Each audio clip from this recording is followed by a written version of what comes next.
Kalau kita bicara agama ya, kita tahu bahwa agama itu mengakar kepada dua pokok atau dua inti ajaran.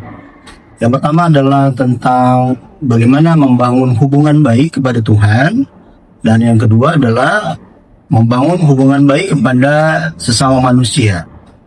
Kalau di kita, di Islam ya, kita menyebutnya dengan hablum minallah dan hablum minannas.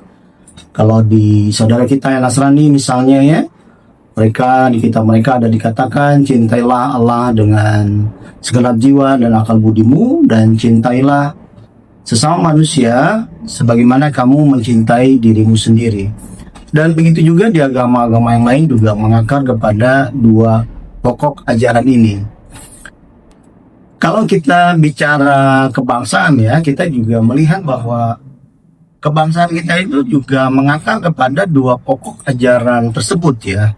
Bagaimana membangun hubungan baik kepada Tuhan dan membangun hubungan baik kepada sama manusia.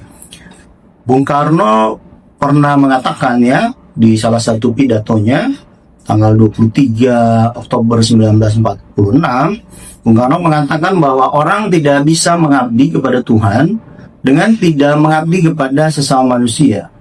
Tuhan bersemayam di gubuknya si miskin. Artinya Bung Karno mau mengatakan bahwa cara kita mengabdi kepada Tuhan, cara kita mengasihi Tuhan, berbakti kepada Tuhan, caranya adalah dengan kita mengabdi kepada sama manusia. Kita nggak bisa mengaku mengabdi kepada Tuhan, mengasihi Tuhan, kalau kita tidak mengabdi kepada sesama manusia. Ini adalah jalan kita ya, karena kita nggak bisa secara langsung tentunya mengabdi kepada Tuhan, karena kita nggak bisa ketemu Tuhan, nggak bisa lihat Tuhan.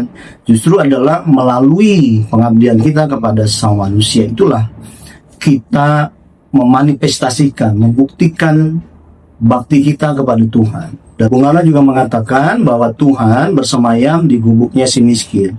Artinya apa? Ini tentu bahasa kiasan ya. Artinya adalah bahwa dengan kepedulian kita kepada si miskin, ketika kita datang ke gubuknya si miskin, maka rasa kasih kita akan muncul di situ, empati kita akan muncul di situ, dan pertolongan, bantuan yang kita berikan kepada mereka yang miskin, kepada mereka yang lemah, itulah jembatan yang menghubungkan kita dengan Tuhan.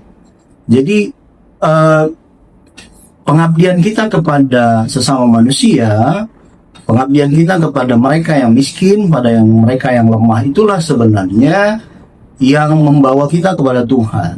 Itulah bakti kita kepada Tuhan.